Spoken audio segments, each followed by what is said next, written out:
उमेश यादव, रविचंद्रन अश्विन और जेडी उनादकट ने किया कमाल, रचा इतिहास, बांग्लादेश के बल्लेबाजों की उड़ाए पड़खच्चे। वीडियो में हम आपको बताने वाले हैं कि भारत और बांग्लादेश के बीच दूसरा टेस्ट मुकाबला खेला जा रहा है, जहां दोस्तों दूसरे टेस्ट के पहले दिन गेंदबाजी करते हुए रविचंद्रन अश्विन, उमेश यादव और जेडी उनादकट ने बांग्लादेश के बल्लेबाजों के पड़खच्चे उड़ा दिए हैं। आखिर कैसे दोस्तों भारतीय गेंदबाजों ने तहलका मचा दिया, पहले दिन की पूरी हाईलाइट आज की इस वीडियो में पूरी तरह से विस्तार से बताएंगे। लेकिन उससे पहले दोस्तों अगर आप भी टीम इंडिया को सपोर्ट करते हो, उमेश यादव, रविचंद्रन अश्विन को, जेडी उनादकट को एक बेहतरीन गेंदबाज मानते हो, तो इस वीडियो को एक लाइक जरूर करें और इस वीडियो को अंत तक जरूर देखें। तो चलिए दोस्तों बिना वक्त गवाए हम इस वीडियो को शुरू करते हैं। दोस्तों भारत और बांग्लादेश के बीच दूसरा टेस्ट मुकाबला खेला जा रहा है। इस टेस्ट मैच में बांग्लादेश के कप्तान शाकिब अल हसन ने टॉस जीता और पहले बल्लेबाजी करने का फैसला किया। तो वहीं पर भारतीय टीम को पहले गेंदबाजी करने का न्योता दिया। अब इस मैच की शुरुआत हुई। बांग्लादेश की तरफ से सलामी बल्लेबाज के तौर पर शांतु और जाकिर हसन की जोड़ी बल्लेबाजी करने के लिए मैदान पर उतरी, जहां पहले ही ओवर में शांतु के बल्ले से एक करारा चौका देखने को मिला, जहां पांचवें ओवर में जाकिर हसन के बल्ले से एक और बेहतरीन चौका देखने को मिला। यह दोनों ही सलामी बल्लेबाज काफी बेहतरीन बल्लेबाजी करते हुए नजर आ रहे थे। 10 ओवर तक बांग्लादेश की टीम बिना कोई विकेट गंवाए 22 रन बना चुकी थी। बांग्लादेश को एक बेहतरीन शुरुआत मिल चुकी थी। अब शांतु काफी खुलकर चौके जड़ते हुए नजर आ रहे थे, लेकिन टीम इंडिया को पहली सफलता दिलाने का काम जेडी उनादकट ने किया। 12 साल के बाद वापसी करते हुए टीम इंडिया को बड़ी सफलता दिलाई, जहां 15वें ओवर में उनादकट ने जाकिर हसन को राहुल के द्वारा कैच आउट करवा दिया। जाकिर हसन 15 रन बनाकर पवेलियन लौट गए और इस विकेट के बाद अगले ही ओवर में अश्विन ने अपनी कमाल की गेंदबाजी से बड़ा विकेट हासिल किया। शांतु को भी एलबीडब्ल्यू आउट कर दिया। शांतु भी 24 रन बनाकर पवेलियन लौट गए। अब एक के बाद एक 2 विकेट गिरने की वजह से बांग्लादेश पर प्रेशर आ चुका था। इसके बावजूद भी 18वें ओवर में मोमिनुल ने एक खरारा चौका जड़ दिया। अगले ओवर में मोमिनुल हक ने एक और बेहतरीन चौका जड़ दिया। तो वहीं पर दूसरी तरफ से शाकिब अल हसन भी अब चौके जड़ते हुए नजर आ रहे थे। 22वें ओवर में शाकिब अल हसन ने एक चौका और एक गगनचुंबी छक्का लगाकर ओवर में कुल 10 रन बटोर लिए। अब मोमिनुल हक और शाकिब अल हसन के बीच बेहतरीन साझेदारी देखने को मिल रही थी। खास तौर पर मोमिनुल हक एक के बाद एक चौके जड़ते हुए बांग्लादेश के रन को काफी तेजी से बढ़ा रहे थे। जहां दोस्तों पहले सेशन के खेल के खत्म होने तक 28 ओवर में बांग्लादेश की टीम 2 विकेट के नुकसान पर 82 रन बना चुकी है। वहीं दोस्तों दूसरे सेशन की खेल की शुरुआत हुई। मैदान पर एक बार फिर से शाकिब अल हसन और मोमिनुल हक बल्लेबाजी करने के लिए मैदान पर उतरे, जहां दोस्तों 29वें ओवर के पहले ही गेंद पर उमेश यादव ने खतरनाक गेंदबाजी करते हुए सबसे बड़ा विकेट हासिल किया, जहां शाकिब अल हसन को पुजारा के हाथों कैच आउट करवा दिया। शाकिब अल हसन 16 रन बनाकर पवेलियन लौट गए। बांग्लादेश की टीम को तगड़ा झटका लगा, लेकिन दूसरी तरफ से 30वें ओवर में मुशफिकुर रहीम के बल्ले से एक के बाद एक 2 बेहतरीन चौके देखने को मिले। वहीं दोस्तों अब मुशफिकुर रहीम और मोमिनुल हक की जोड़ी मैदान पर मौजूद थी। मोमिनुल हक भी चौके जड़ते हुए नजर आ रहे थे।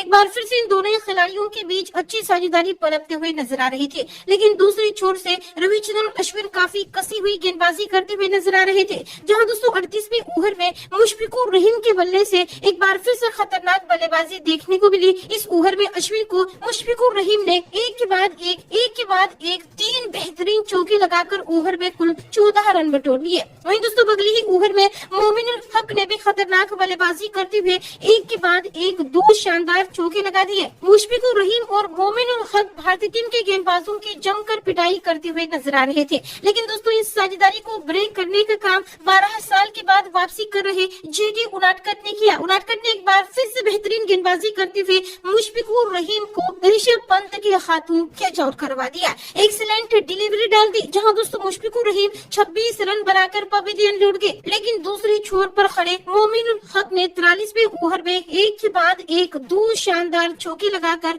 ओवर में कुल 8 रन बटोर कर अपना अर्धशतक भी पूरा कर लिया। जी हाँ दोस्तों मोमिनुल हक काफी बेहतरीन नजर आ रहे थे, लेकिन एक छोर से बांग्लादेश विकेट गंवाती जा रही थी। अब मैदान पर लिटन दास आ चुके थे। 47वें ओवर में लिटन दास ने खतरनाक बल्लेबाजी करते हुए एक चौका और एक गगनचुंबी छक्का लगाकर ओवर में कुल 12 रन बटोर लिए। लिटन दास ने अगले ही ओवर में एक और चौका जड़ा, यानी कि लिटन दास आए और पिटाई करना शुरू कर दी। लेकिन कब तक? जी हाँ 49वें ओवर में अश्विन ने एक बार फिर से अपने कमाल की गेंदबाजी से लिटन दास को फंसा दिया। लिटन दास राहुल के हाथों कैच आउट हो गए और 25 रन बनाकर पवेलियन लौट गए। लेकिन नए बल्लेबाज मेहदी हसन ने आते ही चौके के साथ अपना खाता खोला। कुल मिलाकर देखा जाए तो बांग्लादेश आ रही थी, रन बना रही थी और आउट भी होती जा रही थी, लेकिन एक छोर से मोमिनुल हक ने बांग्लादेश की पारी को संभाला था, रन भी बना रहे थे, काफी स्ट्राइक रोटेट भी कर रहे थे। जहां दूसरे सेशन की खेल के खत्म होने तक बांग्लादेश की टीम 57 ओवर में 5 विकेट के नुकसान पर 184 रन बना चुकी थी। वहीं दोस्तों तीसरे सेशन की खेल की शुरुआत हुई, जहां एक बार फिर से बल्लेबाजी करने के लिए मोमिनुल हक और मेहदी हसन बल्लेबाजी करने के लिए मैदान पर उतरे। जहां 60वें ओवर में हसन मिराज के बल्ले से एक खरारा चौका देखने को मिला। दूसरी तरफ से मोमिनुल हक भी चौके चढ़ते हुए नजर आ रहे थे। जहां 65वें ओवर में मेहदी हसन मिराज ने एक और बेहतरीन चौका जड़ दिया और 66वें ओवर में मोमिनुल हक के बल्ले से एक गगनचुंबी छक्का देखने को मिला। इस ओवर में कुल 10 रन बटोर लिए, जहां मोमिनुल हक और मिराज के बीच अच्छी खासी साझेदारी पनप रही थी। लेकिन दोस्तों इस साझेदारी को ब्रेक करने का काम अब उमेश यादव ने किया, जहां 67वें ओवर में उमेश यादव ने बेहतरीन गेंदबाजी करते हुए मेहदी हसन मिराज को ऋषभ पंत के हाथों कैच आउट करवा दिया।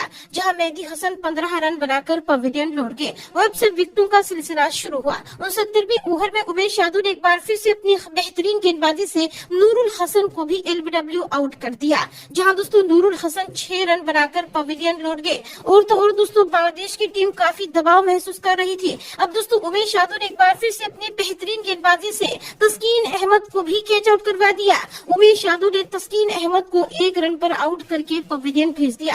हालांकि इसी ओवर में तेजुल इस्लाम के बल्ले से एक खरारा चौका देखने को मिला, लेकिन अब अगले ही यानी कि 74वें ओवर में अश्विन ने अपने कमाल की गेंदबाजी से मोमिनुल हक को भी ऋषभ पंत के हाथों कैच आउट करवा दिया। बड़ा विकेट हासिल किया। मोमिनुल हक 84 रन बनाकर पवेलियन लौट गए और इसी ओवर में अश्विन ने खालिद अहमद को भी जेडी उनादकट के हाथों कैच आउट करवा दिया और इस तरह से बांग्लादेश की टीम 73 ओवर में 227 रन पर ऑल आउट हो गई। जहां भारत के लिए रविचंद्रन अश्विन और उमेश यादव ने 4-4 विकेट हासिल किए और साथ ही में उनादकट ने 2 विकेट हासिल किए। जहां दोस्तों भारतीय टीम अपने पहले इनिंग्स में बल्लेबाजी करने के लिए मैदान पर उतरी, जहां टीम इंडिया की तरफ से सलामी बल्लेबाज के तौर पर केएल राहुल और शुभमन गिल की जोड़ी बल्लेबाजी करने के लिए मैदान पर उतरी। जहां शुरुआत में शाकिब अल हसन और तस्कीन अहमद ने काफी किफायती ओवर फेंके, लेकिन ओवर के तीसरी ओवर में शुभमन गिल के बल्ले से एक खरारा चौका देखने को मिला। वहीं छठी ओवर में शुभमन गिल के बल्ले से एक गगनचुंबी छक्का भी देखने को मिला और इसी के साथ पहले दिन का खेल खत्म हुआ, जहां टीम इंडिया पहले दिन के खेल के खत्म होने तक 8 ओवर में बिना कोई विकेट गंवाए 19 रन बना चुकी है। जहां इस पहले दिन के खेल में उमेश यादव, रविचंद्रन अश्विन और जेडी उनादकट ने बेहतरीन गेंदबाजी करके टीम इंडिया को जीत के दहलीज पर लाकर खड़ा कर दिया है। दोस्तों ऐसे में इन खिलाड़ियों के गेंदबाजी पर आपकी महत्वपूर्ण राय क्या है, उसका जवाब कमेंट करके जरूर दें। धन्यवाद।